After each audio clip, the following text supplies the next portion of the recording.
2026 বিশ্বকাপ নিয়ে সিএনএনকে দেওয়া সাক্ষাৎকারে নিজের পরিকল্পনার কথা জানালেন নেইমার। নেইমারের মন্তব্যের বিস্তারিত শুনুন পুরো ভিডিওতে। 2022 সালে স্বপ্নের বিশ্বকাপের সবচেয়ে কাছাকাছি গিয়েও রচিত হয় ব্যর্থতার গল্প। কাতারে সেই রাতে ক্রোয়েশিয়ার বিপক্ষে কোয়ার্টার ফাইনালে অতিরিক্ত সময়ে গোল করেছিলেন নেইমার। মনে হচ্ছিল এবার এই সোনালী ট্রফি জয়ের স্বপ্ন পূরণ হবে তার, কিন্তু ট্রাইব্রেকারে হেরে যায় ব্রাজিল, আর সেই সঙ্গে শেষ হয়ে যায় নেইমারের বিশ্বকাপ স্বপ্ন। অনেক সময় পেরিয়ে গেছে, সামনে এখন 2026 বিশ্বকাপ, নতুন স্বপ্ন, নতুন আশা। নতুন কোচ কার্লো আনচেলত্তির অধীনে এক শক্তিশালী ব্রাজিল দল গড়ার পরিকল্পনা চলছে। অভিজ্ঞতা, ট্যাকটিক্স আর শিরোপা জেতার মানসিকতা সবই আছে আনচেলত্তির জুড়িতে। সাম্প্রতিক এক বক্তব্যে নেইমার পরিষ্কার করে দিয়েছেন তিনি এখনো সোনালী ট্রফি জিততে চান। শুধু তাই নয়, তিনি বলেছেন, বিশ্বকাপে আমরা দারুণ কিছু করে দেখানোর অপেক্ষায় আছি। একটি সোনালী ট্রফি সব ব্যর্থতার অবসান ঘটাতে পারে। দলকে ফাইনালে তুলতে পূর্ণ চেষ্টা থাকবে আমাদের।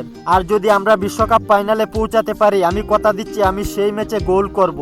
এই কথাগুলো শুধু নেইমারের আত্মবিশ্বাসী নয়, বরং একজন তারকার শেষ স্বপ্নের প্রতিধ্বনি। 22 বিশ্বকাপে যেটা অধরা থেকে গেছে, 26 বিশ্বকাপে সেটাকে পূর্ণতা দিতে চান নেইমার। কিন্তু নেইমার কি থাকবেন 2026 বিশ্বকাপের দলে? ইনজুরি, ফিটনেস, ফর্ম সব মিলিয়ে নেইমারের ভবিষ্যৎ এখনো অনিশ্চিত। নিয়মিত মাঠে না নামতে পারায় জাতীয় দলে তার ভূমিকা নিয়ে চলছে আলোচনা। তবুও নেইমার নিজে হার মানতে রাজি নন। এখন প্রশ্ন হলো, আনচেলত্তির ব্রাজিলে কি জায়গা হবে নেইমারের? ফিটনেস, ফর্ম কি তাকে ফাইনালের মঞ্চে নিয়ে যেতে পারবে?